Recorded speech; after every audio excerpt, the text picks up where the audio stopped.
Hello everyone, Father Calavito here at the Prayer Garden near St. John Newman Parish. And today I'm at this statue depicting the agony in the garden, that moment before the Passion in which Christ asked for the courage and strength to fulfill God the Father's will for the salvation of humanity. And so today we're going to turn to the Gospel according to Matthew and to see what he says about this moment in salvation history.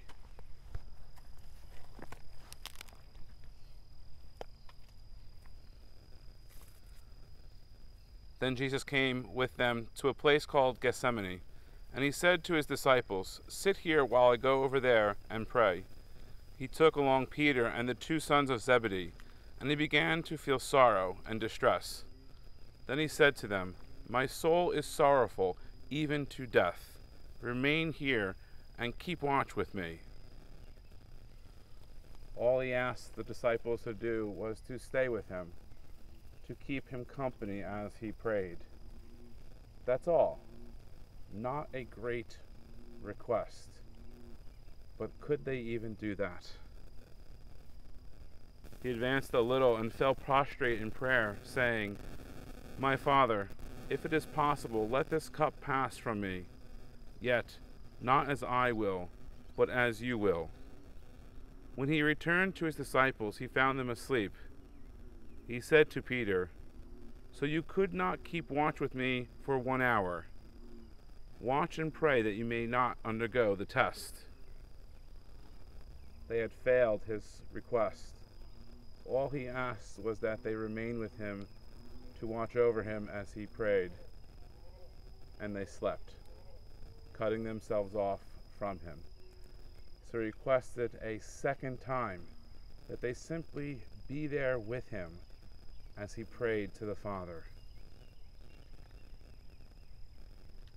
The spirit is willing, but the flesh is weak. Withdrawing a second time, he prayed again, "My Father, if it is not possible that this cup pass without my drinking it, your will be done." Then he returned once more and found them asleep, for they could not keep their eyes open. He wants to do the will of the Father, and yet his disciples can't even stay awake to comfort him, to strengthen him in his moment of agony. They fall asleep again, cutting themselves off from him. And so he returns to the Father once more. He left them and withdrew again and prayed a third time, saying the same thing again. Then he returned to his disciples and said to them, "Are you still sleeping, taking your rest?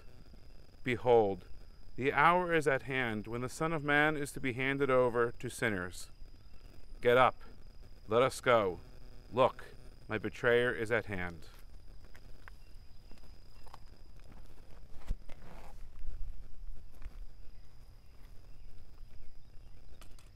He asks for a simple thing: stay with me, stay awake, watch over me as I pray to the Father. And they couldn't even do that.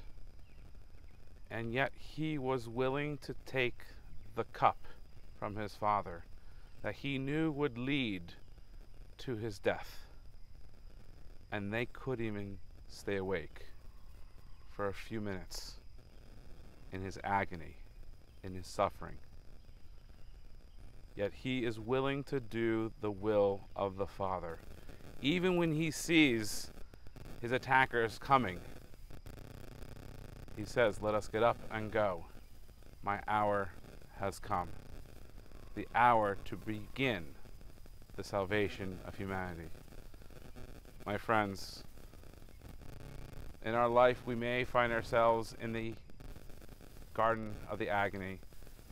We might find ourselves there once, twice, or several times. But when we do so, like Christ, we must turn to God the Father for the strength and courage to make the right decisions, to follow his will, not our will, so that his plan for humanity may be fulfilled. Painful as it might be, We can never turn in on ourselves looking for our own security, but do as the Father commands us. For he is only good and only allows good to happen to us in the long term. And of course, the ultimate good is our salvation, to be with him forever in the kingdom of heaven. And so may God bless you, the Father, the Son, and the Holy Spirit. Amen.